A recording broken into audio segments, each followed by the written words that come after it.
Hello, surfers. Welcome to another season of Subway Surfers. The good folks at Tiger Town have made a video for you today to go over the new features. And we're going to Rio. This season promises to be one big party with lots of color. And I look forward to this one in different ways, just like every season. This one,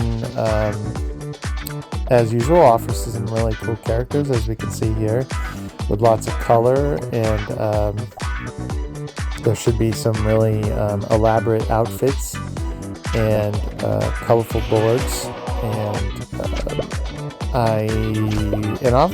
and there's always the promise this year of getting new gameplay, literally as I'm saying it.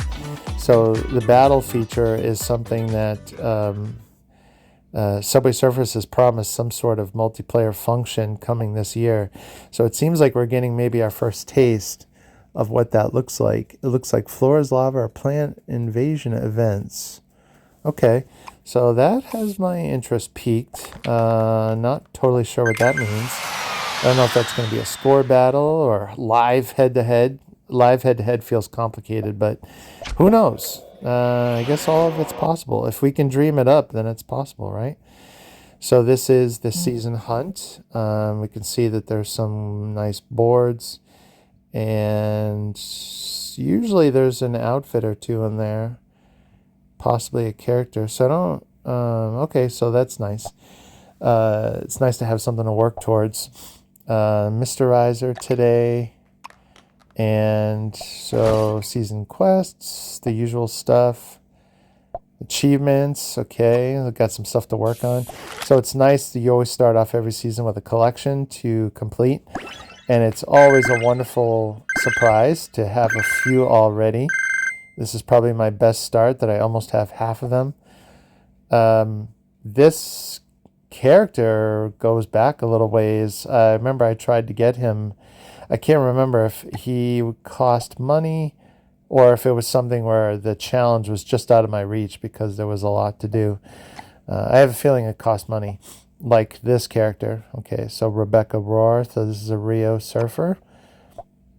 Dylan goes back a ways.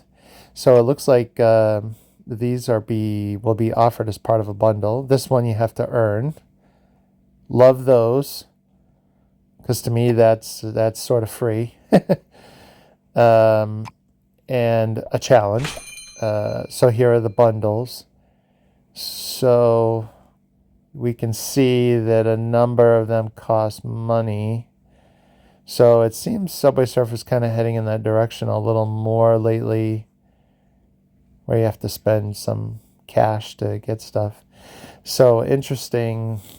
It's always great to have a few that are not, they have to be purchased. So this one is a coin purchase.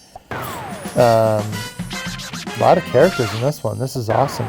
So every season my sort of approach is, I unlock everything through the first half of the season, and then the second half of the season I devote to setting a high score and saving up my coins and keys for the next season.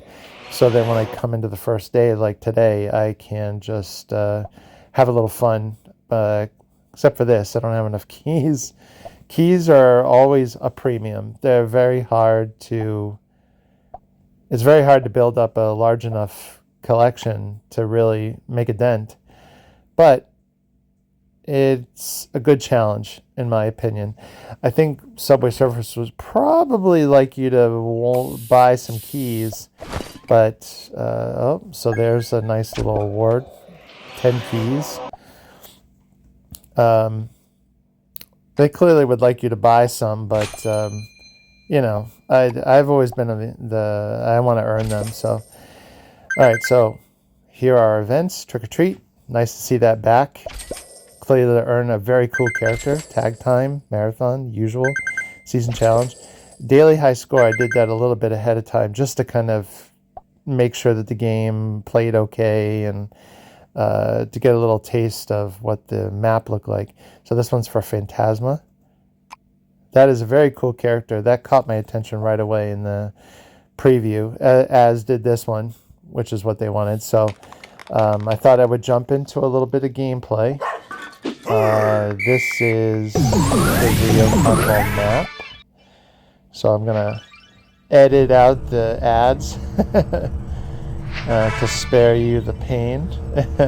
The ads actually, it's funny, ads are always a funny little topic of discussion. Anyone who's played this game a lot, like myself, has noticed that ads can either be painfully long, or I've been on a good run of getting these ads for like a telescope that are like 5 seconds long, and I love that.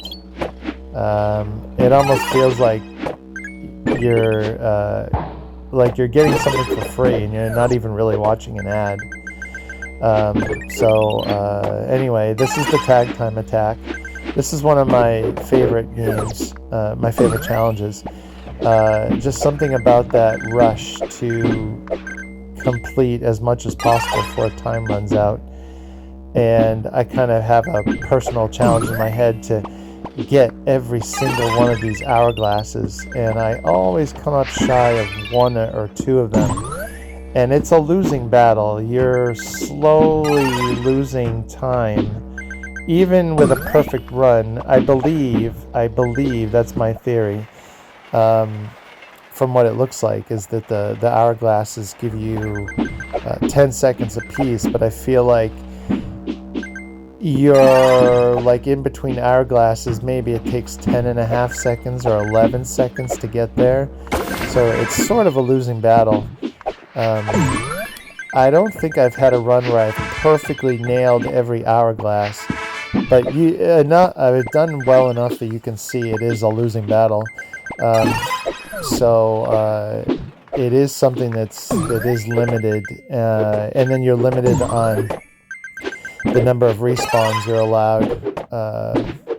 There's a handful I think you can do before it kicks you out of the challenge, and then you have to either watch an ad or spend keys to recharge your character, or it's always a nice feature if the challenge has several runners to pick from, so that if I die using this character and I can't do any more, I can always just jump into another character, like another seasoned character or a core runner or whatever. So I'm really loving the colors and the birds. Check out all the birds and the balloons, the whole Rio Carnival atmosphere. One thing that caught my attention in the trailer as well was the trees. I always am a big fan of greenery in the maps, and this one is really beautiful with all the palm trees. I love the designs every season. There's so much to look at. You know, there's two ways to play this game, where you can kind of really look at details and find so many things. And then it can't be denied that this game is a lot about endless running, where you can kind of just let your mind wander, and just play a game and focus on something other than life, which is cool. So that's why I'm a big fan of this game. There's just so many ways that you can enjoy gameplay. So this is a nice first run, and usually the stage 1 is unlocked so quickly. Like, I'm looking over and I'm seeing that I've already unlocked it, or I've already unlocked stage 2. So we're just going to run for a little bit here and kind of take in the scenery. And as we go up in stages, obviously it gets a lot more complicated.